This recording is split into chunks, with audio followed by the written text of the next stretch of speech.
Hi, everyone. I'm Deirdre Morgan, intuitive and clarity coach, and here with you right now to share some quick tips for navigating the 14.5 frequency that we're all under this June.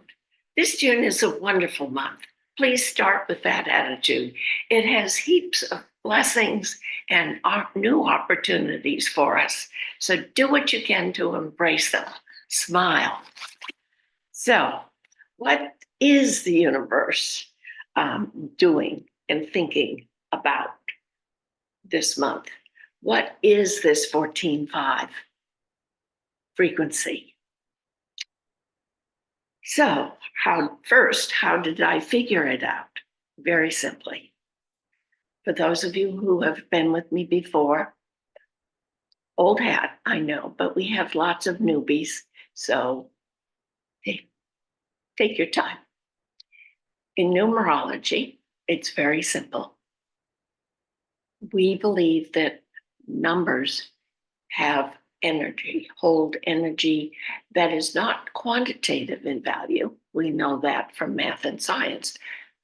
It's more than that. It holds qualitative value.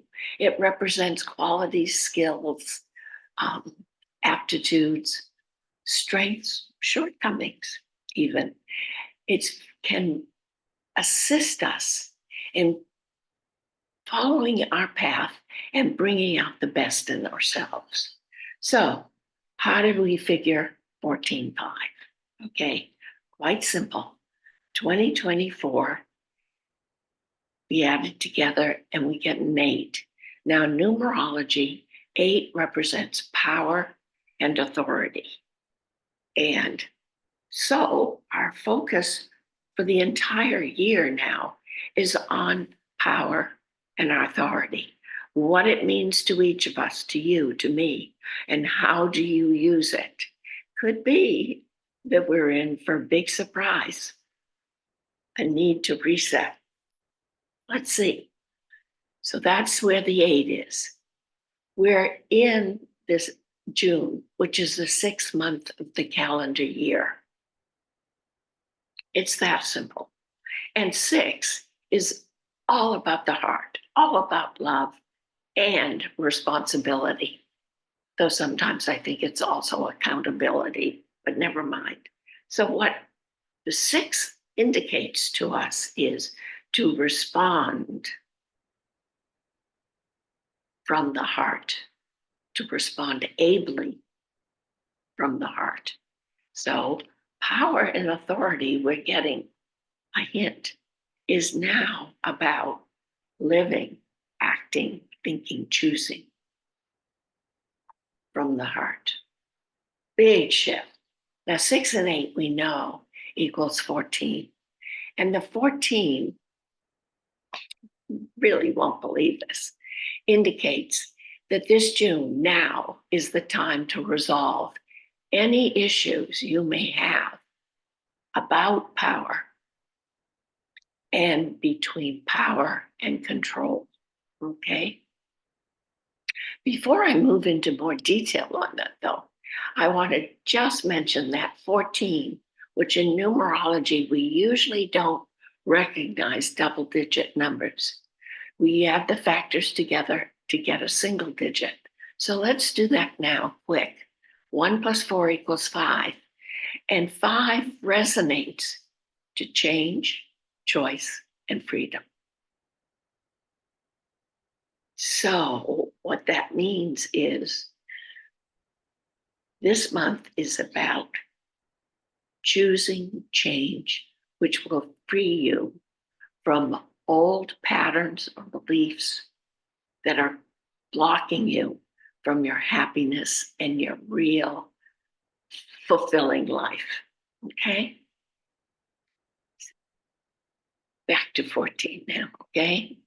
Because the issue to resolve, remember, is between power and control. And for many of us, power is control, which certainly it's been this way for centuries. Power has been defined as control of the environment. And in quotes, we'll put through fear and intimidation. Okay?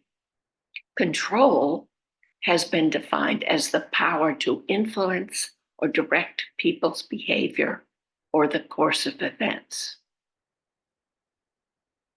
All this is old format. All this belongs to the third dimension, to that separatist, top-down, divisive, diversive, lack mentality matrix. And we're on our way through the open heart era, which is fourth dimension, and entering the fifth dimension of love, joy, and unity. You can see where this old definition of power, control, isn't going to mesh with love, joy, and unity. Isn't going to work if we insist on using control and power in this old-fashioned way. Because power has come to me, feeling good with yourself. There's that love and joy and unity. So that we manifest and contribute on terms we're happy with. But basically, it's just feeling good with yourself. I add, so we manifest on terms we're happy with. Okay? Control.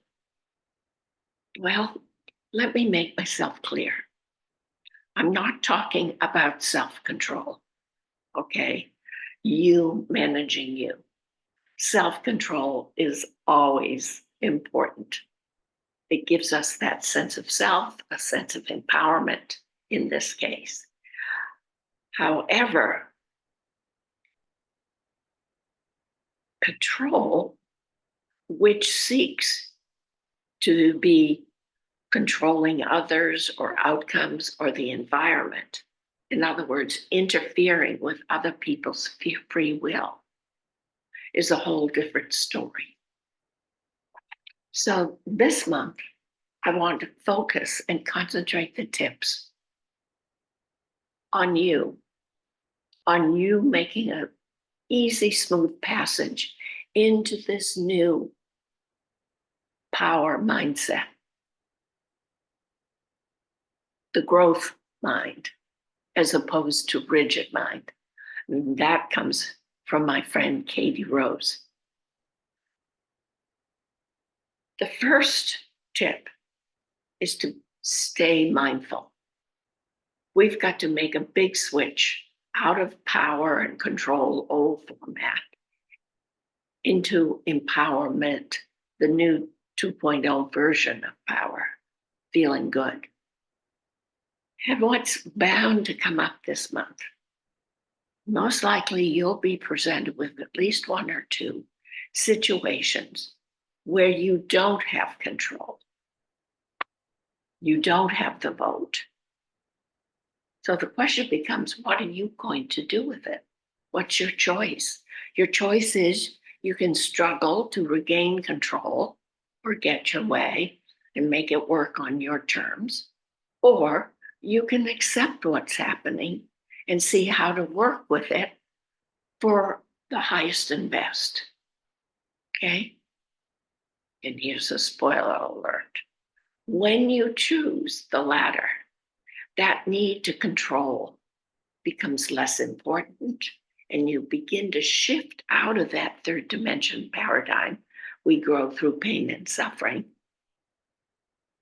And we move in, because we're feeling good with ourselves, because we're in control of even the things we can't control, we feel good with ourselves. And that's what we need to manifest whatever it is we want in our lives. My second quick tip is, let's face it, accept that there will always be some pain in the sense of hurt or disappointment in life. How much suffering that is, well, that's your choice. It's up to you, and that is something you can control. I'd like to set and share with you now an example. I'm big tennis. I have been for half a century now. Anyway, I follow tennis in the big tournaments quite closely. And I'd like to give you the example of Jannik Sinner. He's a Dutch ranked top tennis player.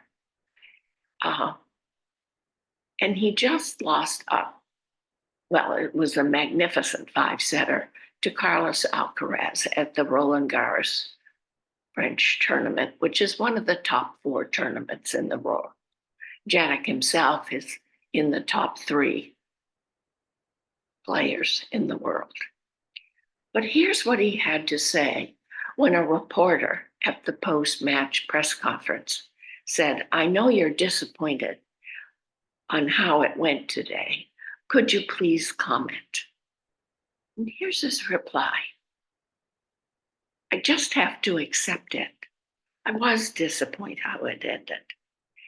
And I know it's part of my growing, my growth, my process. If I look at it, the positive side, I see I've improved a lot from last year for sure. So I'll keep on looking forward to do the best I can. And then I see what I can do in the future."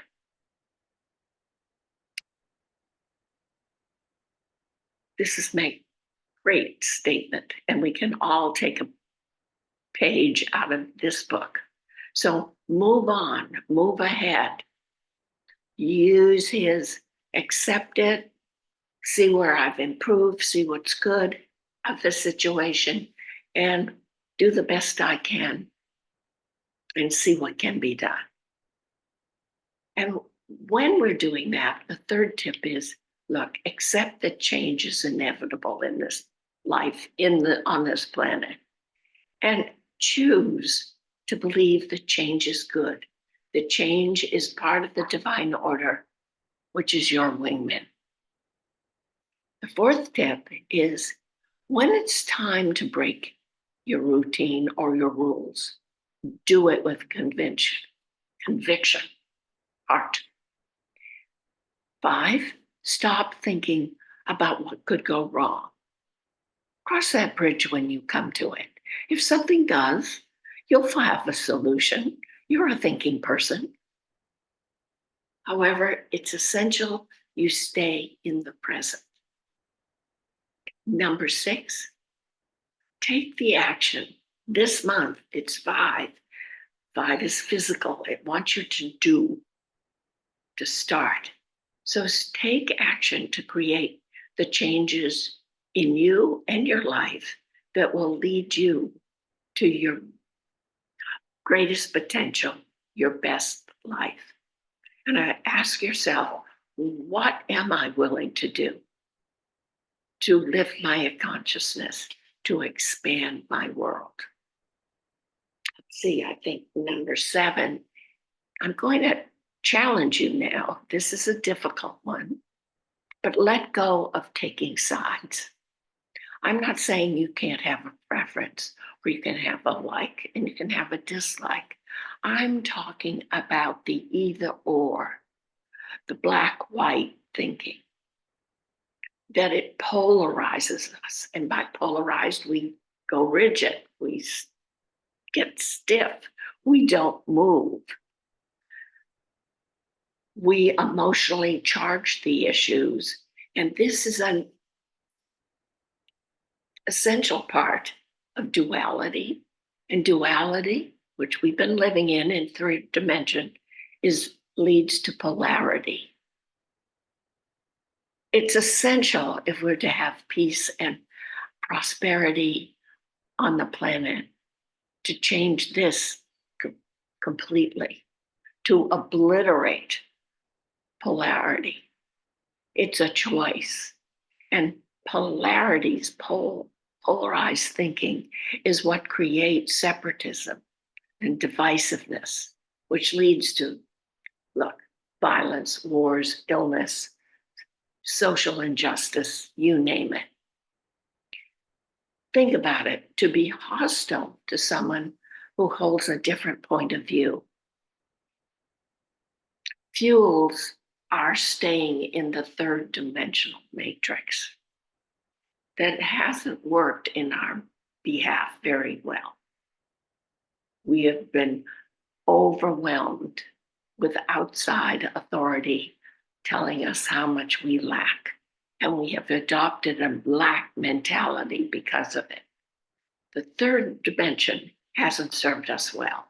So being hostile, being resentful or angry at someone who thinks differently from you or from me only keeps us in third.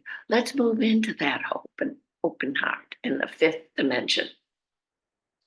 When you can give up your need to control, to just become open, whole, you become even more motivated to make positive changes for yourself, which then ripples in to the rest of us and the planet.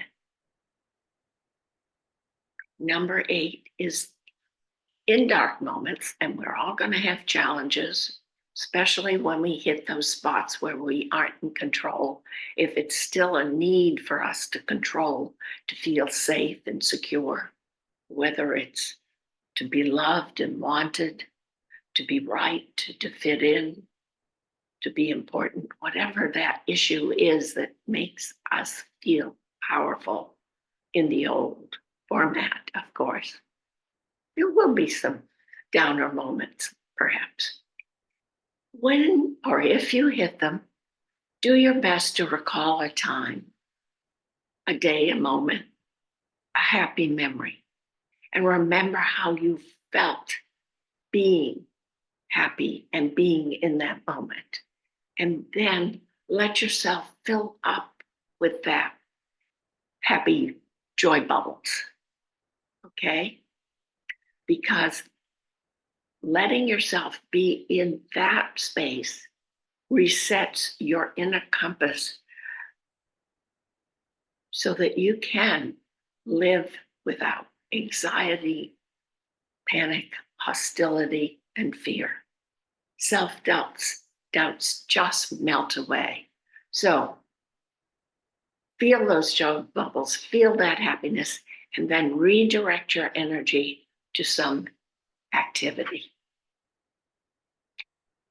Last but not least, any activity that you enjoy doing, that you're enthusiastic about, is going to move you forward. It releases any blocks you may be holding on to and moves you into a higher dimension. This is an upgrade, and that's what this year is about. So please take care of yourself first with loving kindness.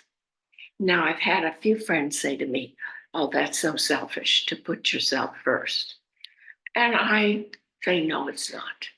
Because I'm of the Mary Baker Eddy school of thinking.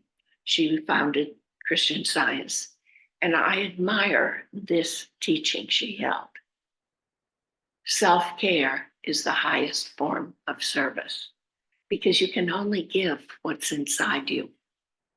If inside you is happy and joyful and loving, wouldn't we have a wonderful world? The golden rule, do unto others as you would have them do unto you, would be so simple to follow. So please take these tips to heart, at least the ones that resonate for you. Some may not, but you'll gain so much for yourself.